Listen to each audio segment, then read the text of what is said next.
يا أيها الذين آمنوا إذا نودي للصلاة من يوم الجمعة فاسعوا إلى ذكر الله وذروا البيع ذلكم خير لكم إن كنتم تعلمون. الله أكبر الله أكبر. أعوذ بالله من الشيطان الرجيم. بسم الله الرحمن الرحيم. الحمد لله والصلاة والسلام على رسول الله صلى الله عليه وسلم. أما بعد السلام عليكم ورحمة الله وبركاته. فلندن تنما نتن أرابا وانسكري تپناركت ستاپكن في تلافتن تفهم آمني زو مرينني أزوما إزو رالا سنبابنا تنفنون الإسلام إتينو زوما فولون ato anatin zany volana Ramadhani izany. Mangata kamni Allah ny fifehezana izay ataontsika, ny salat tarawih izay ataontsika, ny fanomezana sy ny swadaka izay omentsika, ary fanampiana izay atolontsika ho an'ny namana sahirana, dia ho raisiny Allah subhanahu wa ta'ala ary ho reketiny ao anatiny boky fandraisana ny asa soa ho antsika rehetra. Ary mangataka amin'ny Allah samy ahavita hanao ny fifehezana mandritra ny ity volana Ramadhani ity. Amin'ny androany ity dia fampatsahivana mahakasika ny fadl na fadail Ramadan, tombotsoa lehibe entiny zany volana Ramadan zany eo amin'ny fiainan'ny zanak'olombelona, indrindra isika pino mpanaraka n'izany fifehezana na ny finoana Islamo izany. Mpaminany sallallahu alaihi wasallam rehefa tonga ny alina voalohany amin'ny volana Ramadan dia miteny izy amin'ny hadis manao hoe idha kana awwal laylatin min Ramadan suffidat ash-shayatin wa maradat al-jinn. Rehefa tonga ozy izy ny alina voalohany amin'ny volana Ramadan, ny alina voalohany amin'ny volana Ramadan dia ny aliny alarobia lasa teo hiditra ny alakamisy maraina, satria zany no alina voalohany amin'ny volana Ramadan amin'ny ary fivondronana Islam dia ny alina mialoha lalana ny atoandro. Ka teneny ny mpaminany rehefa miditra ny alina voalohany amin'ny volana Ramadan, fatorany Allah avokoa ireo devoly sy ny shaitany ary ny jinn, wa ghullikat abwabun nar falam yuftah minha bab, ary idiny Allah, akatona ny Allah avokoa ireo varavarany afobe miisa 7 ka tsy misy na dia ray amin'izy ireo ny misokatra. Wa futihat abwabul janna falam yughlaq minha bab, ary sokafany Allah subhanahu wa ta'ala avokoa ireo varavaran'ny paradisa 8 ka tsy misy na dia ray amin'izy ireo mihidy. Wa yunadi munadi, ary isaky ny alina zany volana Ramadan zany dia alefa ny Allah ireo anjely mitety ny vazatany rehetra isaky ny toerana rehetra izay misy antsika, miantsoantso mafy izy ireo manao hoe ya baghi al-khayr aqbil wa ya baghi ash-sharr aqsir. O ianareo izay mpanao asa soa, o ianareo izay mino ny Allah, o ianareo izay tiana tanteraka sy ankatoany Allah, mirosoa fa efa tonga ny volana izay anatanterana izany. Ary mbola miantso ihany koa izy ireo, o ianareo izay mpanao asa ratsy, o ianareo izay mpanao tsinotsinona ny lalàna ny Allah sy ny fanompoana azy, ok zay ny fomba ratsinareo, ok zay ny fahotanareo, fa efa tonga izany volana Ramadhani izany. Ary mifarana ny mpaminany sallallahu alaihi wasallam izany hadis zany manao hoe walillahi antaka'u minan nar fi Ramadan wa dhalika kull layla. Ary tompo Allah manana na mandray na misafidy isaky ny alina volana Ramadan ny ampahany amin'ireo mpanompony ho avitra tsy ho isan'izany vahoaka ny afobe izany. Izany no fahasoavana voalohany azontsika amin'ny volana Ramadan. Isaky ny alina dia misy ireo olona avitra efa tsy tafiditra any anatin'ny afobe. Ary tompo Allah tsy mitovy amin'ny zanak'olombelona. Ny zanak'olombelona androany izy mety mitianao dia manome promesse anao, rapitso izy mankala anao dia tsy omeny indray le zavatra izay nataony na natolony anao. Fa tompo Allah rehefa niteny hoe tafiditra ao anatin'ny paradisa ianao dia tsy miova hevitra amin'izany. Voasoratra hiala ao anatin'ny afobe ianao dia tsy miova hevitra amin'izany tompo Allah subhanahu wa ta'ala. Ka aoka antsika hiezaka mafy amin'ity volana Ramadany ity. Ny fifehezantsika amin'ny volana Ramadany ihany koa dia mamafa ny fahotana rehetra izay vitantsika nandritra ny taona anankiray. Mpaminany sallallahu alayhi wa sallam teny amin'ny hadisy manao hoe as-salawatul khams, ny vavaka indimy isanandro izay ataontsika, na ny sola indimy isanandro ataontsika salatul fajr, dhuhr, asr, maghrib, isha, wal juma ila juma, ary ny vavaka na salatul juma izay ataontsika mandrapahatongavany juma manaraka, wa ramadan ila ramadan, ary ny fanaovantsika fifehezana amin'ny Ramadan sy ny asa soa ao anaty mandrapahatongavany Ramadan manaraka, izajtanaba al-kabair, izany hoe raha ohatra ka niala an'izany fahotana lehibe zany, satria ny fahotana lehibe dia mitaky fibebana amin'ny Allah subhanahu wa ta'ala. Izany no fahasoavana entiny volana Ramadan sy ny fifehezana izay ataony.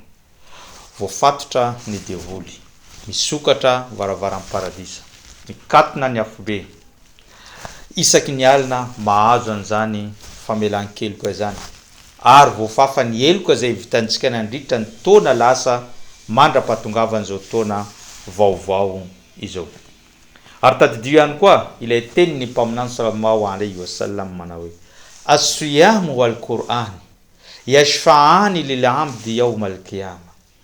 Ny fifehezana ataontsika amin'ny volana Ramadan sy ny famakintsika ny boky masina al-Qur'an Karim amin'ny alina izany volana Ramadan rehefa eo ampanaovana salatul tarawih dia mitsangana vavolombelona sy panelanelana antsika piny Islam amin'ny andro farany eo anatrehan'ny Allah subhanahu wa ta'ala.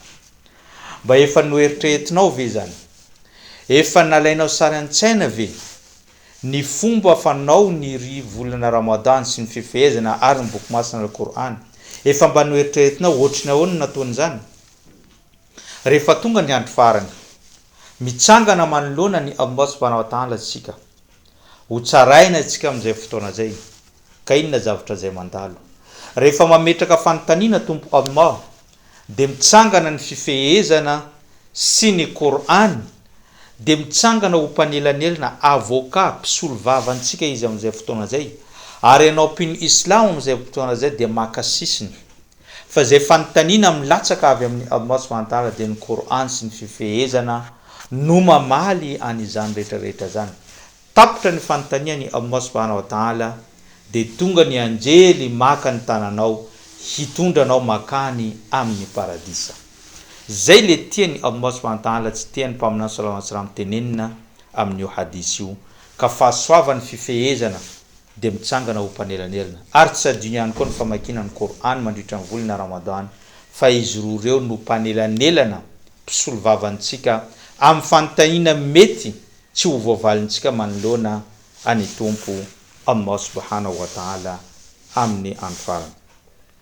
Mbola niteny mpaminany sallallahu alayhi wasallam vokatsoa azontsika ihany koa amin'ny andro farany amin'izany fifehezana izay nataontsika zany, dia niteny izy inna lil jannat baban yuqalu lahu ar-rayyan.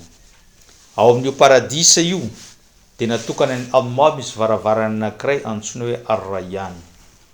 Io varavarana io dia natokana ho an'ireo mpifehivava fotsiny. Yuqalu yawm al-qiyamah, misy feo iantso amin'izany andro farany zany manao hoe aina as-saimun, aiza ireo mpifehivava? Fa idha dakhala akhiruhum ughliqa dhalika al-bab. Rehefa niditra farany amin'ireo mpifehivava dia katona avy hatrany na idiny ireo anjely avy hatrany izany varavarana antsoina hoe ar-rayyan zany. Falam yadkhul minhu ahad, tsy misy olo-kafa afaka miditra amin'io varavarana io afa-tsy ny mpifehivava ihany no afaka mifehy amin'izany. Zany mbola fahasoavan'ny fifehezana sy ny volana Ramadan izay tonga amintsika ankehitriny. Mbola isan'ny fahasoavana izay entiny zany volana Ramadan zany ihany koa dia teneny ny mpaminany sallallahu alayhi wa sallam, ao anatin'io volana Ramadan io dia misy alina anankiray izay mbola lehibe ny fahasoavana azo aminy, mihoatra ny 10 volana na 420 taona. tenenny mpaminany sallallahu alayhi wa sallam fihi laylatun khairun min alfi shahr. Ao anatin'io volana Ramadan io de misy alina anankiray zay tsara lavitra mihoatra ny arivo volana. Izany hoe ny sola rakantainy zay ataonao amin'io alina io de tsara lavitra mihoatra ny rakantainy ataonao mandritra ny arivo volana na 420 taona. Ny swadaka zay ataonao amin'io alina io de lehibe mihoatra ny swadaka ataonao mandritra ny 420 taona. Ny famelanao, ny famakinao Qur'an, ny swala zay ataonao anatin'io, ny asa soa, ninona asa soa zay ataonao ao anatin'izany alina anankiray zany de lehibe mihoatra ny 420 taona izany rehetrarehetra zany.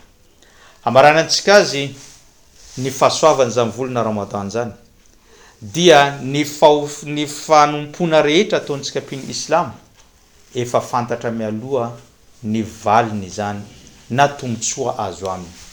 Afa-tsy ny fifehezana ihany no tsy mbola fantatra no sady tsy mbola nitenenina fa izy Allah irery ihany no mitsangana mamaly soa sy manome fahasoavana an'ireo mpanatanteraka azy. Teneniny Allah amin'ny hadith al-Qudsi manao hoe kullu amali ibn Adam lahu illa as-sawm fa innahu li wa ana ajzi bihi. Ny asa soa rehetra zay ataony mpanompo anankiray taranaky Adama dia azy avokoa, zany efa fantatra avokoa ny valisoa azo avy aminy. Illa as-sawm, afa-tsy ny fifehezana irery ihany. Fa innahu li wa ana ajzi bihi, satria io fifehezana dia ai hoy Allah subhanahu wa ta'ala ary zao no mamaly soa azy ireo. Satria nahoana ny fifehezana safidiny Allah ho azy, fa maninona ny fifehezana no teneny Allah izy no mamaly azy. Satria ny fifehezana dia tsy ataony rantsana ty ivelany fa atao any anatiny. Zany hoe ny fifehezana no fanompona lehibe anankiray zay hoe tsy fantatry ny olona ny fanaovanao azy fa tombo Allah izy irery ihany no mahafantatra hoe ny fehinao sa tsy ny fehy.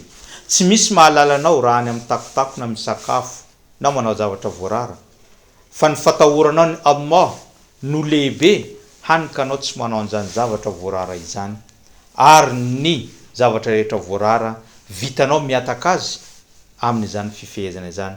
Ka zay no nahatonga ny Allah naka andraikitra manokana hamaly soa an'ireo olona zay mpifehivava mandritra nyty volana Ramadan ity. Zay ngamba no fandaharantsika tamin'ity androany zany, izay nresanresantsika mahakasika ny tombotsoa entin'izany volana Ramadan sy ny fifehezana izany. Ka manome fotoanantsika amin'ny herin'ny anoto izao. Wassalamu alaikum wa rahmatullahi wa barakatuh. يا أيها الذين آمنوا إذا نودي للصلاة من يوم الجمعة فاسعوا إلى ذكر الله وذروا البيع ذلكم خير لكم إن كنتم تعلمون. الله أكبر.